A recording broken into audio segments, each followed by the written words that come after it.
खानदेशकरांसाठी दुसरं सुख काय, की वांग्याचं भरीत, भाकरी आणि ठेचा. तर आजची माझी रेसिपी आहे बघा, खानदेश स्टाईलमध्ये तुम्हाला वांग्याचं भरीत सांगते कसं करायचं. तर मी आधी 2 भरिताची वांगी घेतली, त्याला तेल लावून भाजून घेतलं.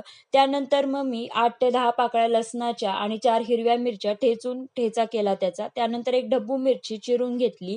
त्यानंतर भरताची वांगी भाजून झाल्यावरती त्याची सालं काढून त्याला तेल लावून ठेवून दिलं. त्यानंतर एका भांड्यामध्ये तेल घेऊन त्यामध्ये अर्धा चमचा जिरं आणि थोडेसे शेंगदाणे टाकले. शेंगदाणे असे छान तळले कुरकुरीत, की त्याच्यामध्ये मग मी ढब्बू मिरची घातली आणि जी लसूण आणि हिरवी मिरचीची पेस्ट केली होती ती घातली. त्यानंतर कांद्याची पात चिरून घेतली होती ती घातली.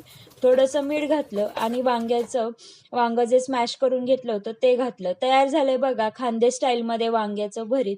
तुम्ही पण नक्की एकदा ट्राय करून बघा ही रेसिपी आणि मला कशी वाटली ते नक्की सांगा आणि माझ्या चॅनलला सबस्क्राईब करा.